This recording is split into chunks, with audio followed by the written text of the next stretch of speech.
So Kamaru Usman takes on Gilbert Burns in the main event of UFC 258 this weekend, so I thought what better time than now to make my top 5 threats to Kamaru, the Nebraskan Nightmare Usman, because that man is a problem to the welterweight division, and he will tell you that in every single one of his interviews. You can go back and check them. That man is a problem right now, and we need to deal with him, and I think there's only one man who will sit at number 1 on my list of top 5 threats, but we're going to work our way through it, starting at number 5, ending with number 1. Now, I will say this as well before we get into number 5 on my list. This does not mean that I think they will beat Usman. As I just said, only one of them I believe can, but I'm just going to give you guys who I believe poses a bit more of a threat than the other guys in the welterweight division and could have a chance in beating Usman at some point in their career. I don't think they beat him by putting them on this list. That needs to be clarified here because in my last few videos, people have been a little bit confused about this. I'm just saying these have the best chance right now among the welterweights. Starting at number 5 on the list, Jorge Masvidal on full camp in a rematch. I still think he loses to Kamaru Usman on a full camp, but you can't deny that on a full camp, even if he was training the entire time for Usman anyway, which I believe he was, he must have been training for an occasion like this to even jump in on short notice. The weight cut is the main problem.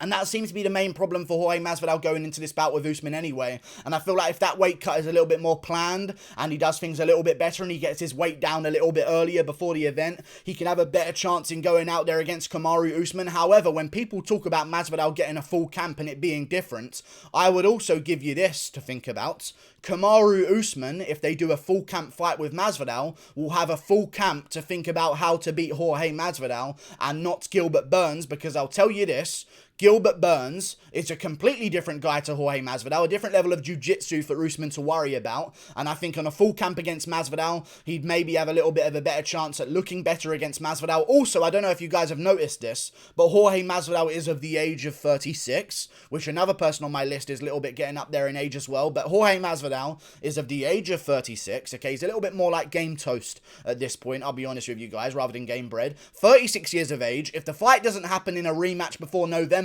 he's going to be 37 years of age, and he's not quite got the hunger that number 4 on my list has at this point in his career, because he's made a whole bunch of money, and he would rather train with Jake Paul than wrestlers in his camp, it feels like. So I don't think we're going to see the best days of Masvidal ahead of us. I think those are definitely behind us at this point, and I think that Masvidal would lose to Kamaru Usman in a rematch. However, he does pose a risk. I would say he has around a 20 to 25% chance of beating Kamaru Usman in a rematch on full camp, but then again, Usman also has an advantage of not having that wild card thrown at him that is Jorge Masvidal on short notice, because I'm sure that was playing on Usman's mind that, oh my god, if I lose this one, he took it on short notice, that was so bad for me. If he just steps in and beats me, am I going to lose all of my credibility as a champion and as a fighter if this guy who I see as a mediocre fighter with a bad record comes in and dusts me up in spectacular fashion? I think the confidence of Usman going into a second fight and just having full preparation, if it is a full camp, would carry him through it, and he would do the job a little bit better than he did last time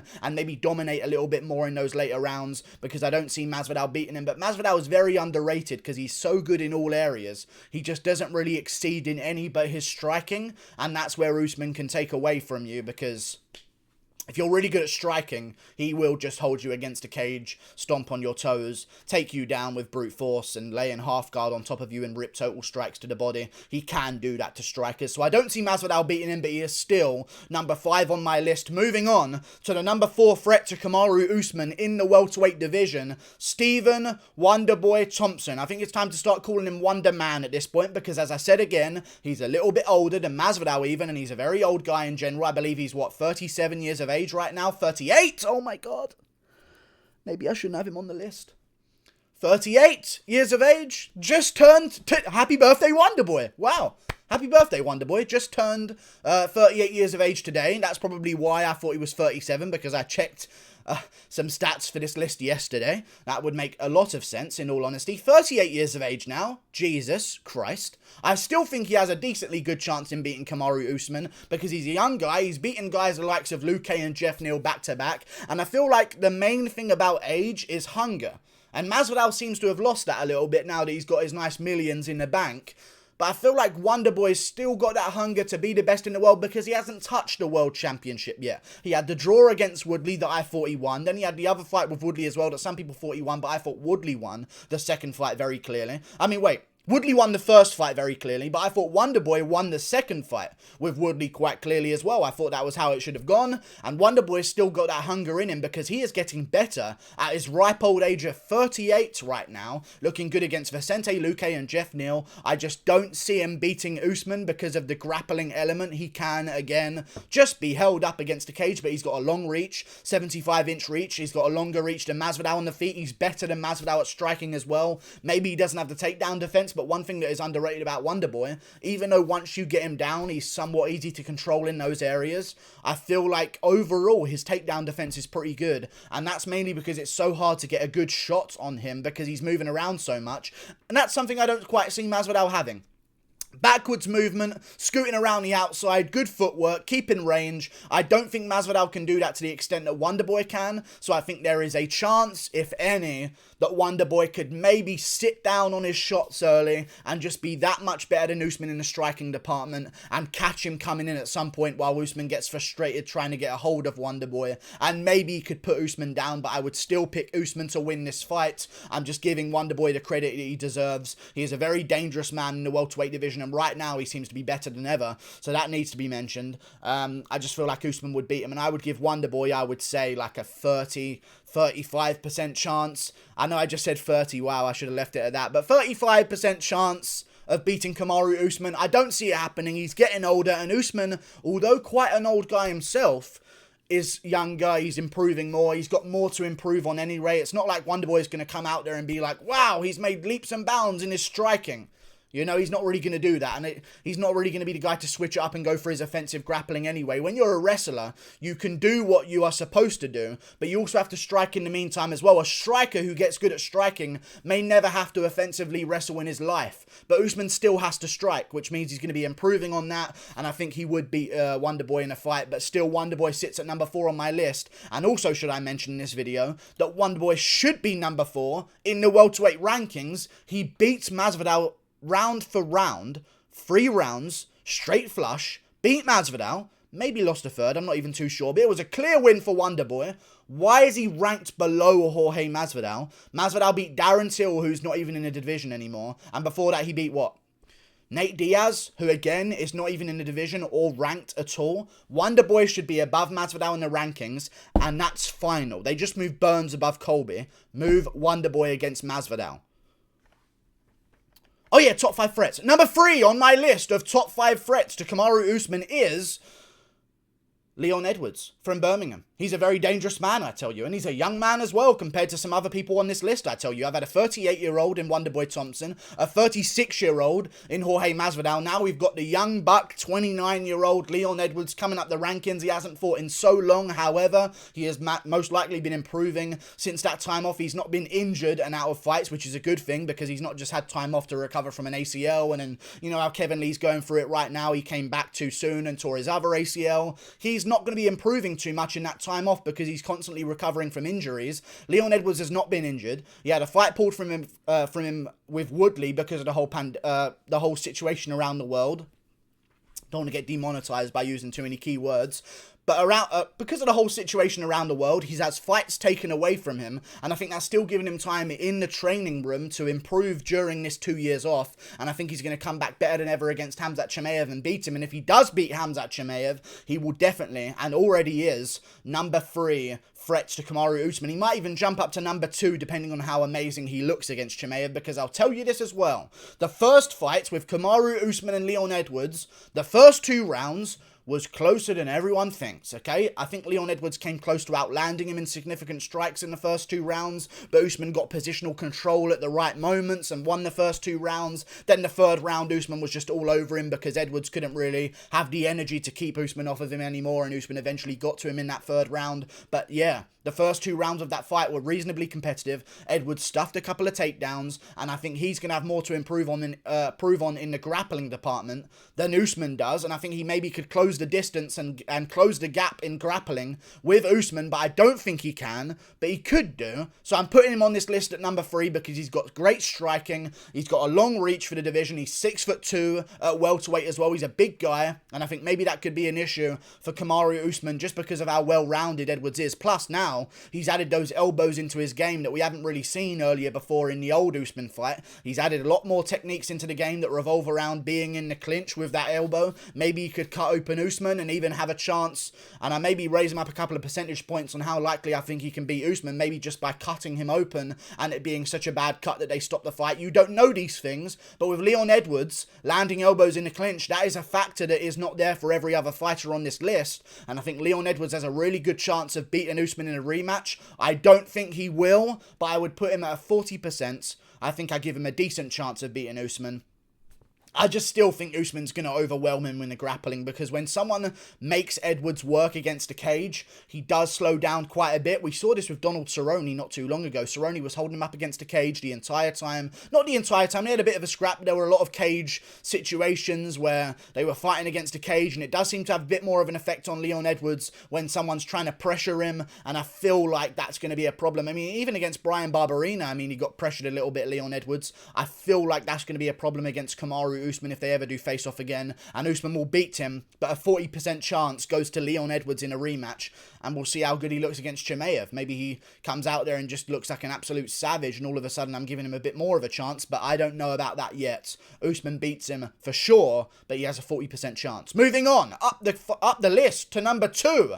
On my list, it's the chaotic one. His name is Colby Chaos Covington, and I think he's the number 2 threat to Kamaru Usman in the welterweight division. I know people don't like him because he shares the political views of half of America, but he's good. He's really, really good. He's really, really, really good. And he showed that against Kamaru Usman. And even though he is not the most elite striker in the world, he was able to go out there and, in my opinion, the only opinion you can have, he won 3 out of 4 rounds.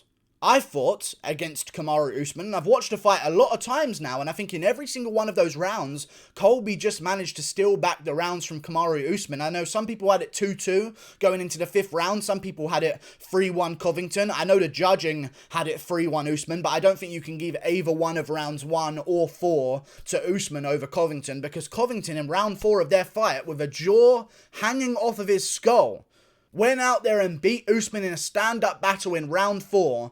And that's crazy. And if he doesn't break that jaw, or Usman doesn't break his jaw and land that shot that does, who knows what will happen, because even in that 5th round, Colby tagged him with a big shot again at the start before Usman landed his own shots. But I think Covington has a really underrated chance in beating Kamaru Usman. However, I do believe that Usman would beat him in a rematch. I picked Covington to win the starting fight, the first fight between them. But watching the fight itself, even though I saw that Covington beat Usman 3 rounds out of 4 for the first ones, until the 5th round getting caught, I know that Usman beats him in a rematch, because Usman, there was something he discovered in that fight with Colby Covington, which was shots to the body, and I think he would just go straight to that rather than waiting until the 3rd round to do it this time in a rematch. And I think if he goes straight to the body against Colby Covington and starts utilizing that earlier in the fight, it's going to take an effect later on. And I think actually as of right now, I would pick Kamaru Usman to TKO him again in the later rounds, purely because of those body shots from Usman. Colby stands very tall, he's got his elbows tucked up high, he's got a very high guard.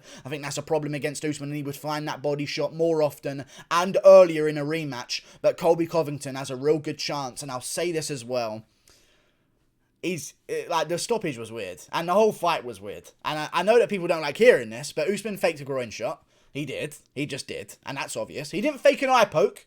That's one thing that also gets chucked into the excuses. He didn't fake an eye poke. He got eye poked, but he complained about the wrong eye to the referee that didn't get poked to get extra time. So that's the problem as well. But not a problem. He also got eye poked. So fair play. You take a little bit of time off. But he faked a groin shot. That happened. Okay. And then at the end of the fight, he straight up illegally finishes Colby Covington with shots to the back of the head. And then a couple of shots to the gloves afterwards. And Mark Goddard stops the fight in a championship bout in round 5. And I'll add this little bit of extra information as well. I'm not just coping because I think Usman would beat him in a rematch. I'm not trying to say this is why Covington beats him in a rematch. Everything was rigged against Covington. I'm not one of those guys.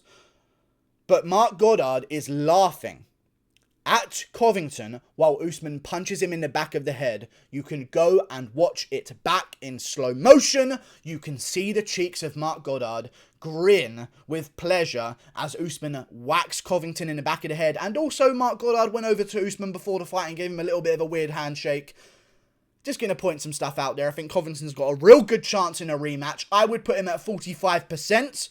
I don't think he wins against Kamaru Usman in a rematch. I think that body shot is there earlier for Usman in a rematch, and it'd be a real problem for Covington.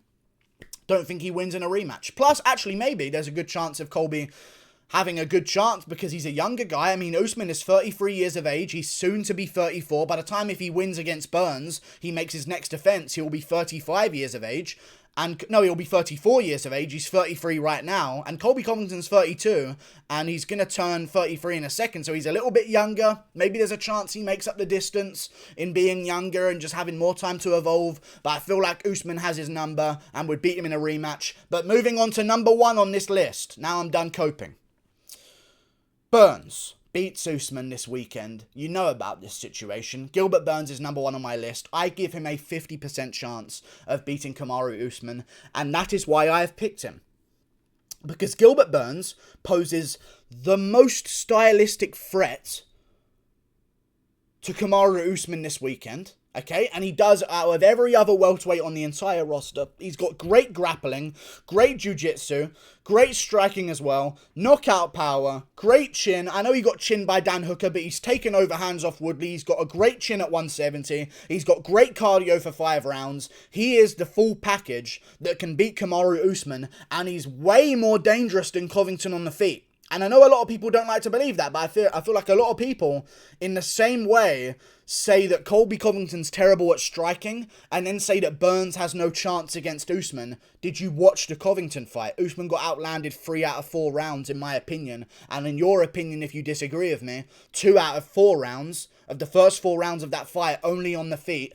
Gilbert Burns would annihilate Covington if Covington dared to stand with him for more than 2 minutes. He would flatten him, and I think Gilbert Burns has that chance to do this weekend. 50% chance. There is also a chance that Usman goes out there and holds him down and holds him against the cage and plays a little bit of footsie with him or something and stumps on those toes, and Gilbert Burns can't take it anymore. His toes are done and his toes give up and tap the canvas, and maybe the fight's over and Burns could also just get drained and going for the ground attack, and Usman just gets positional control the entire time while Burns is going for submissions, and Burns gasses out and Usman's just there in half guard landing body shots. All of these things could happen, but I feel like Burns, with a 50% chance, being a damn near 3-1 underdog, I'm picking him. And I'm picking him to beat Usman by KO in the first round. I think he catches him early and can pose enough threat on the ground to make Usman think twice about taking him there. And I think also with this threat to with his ground game, he has a chance to negate the clinch game of Usman.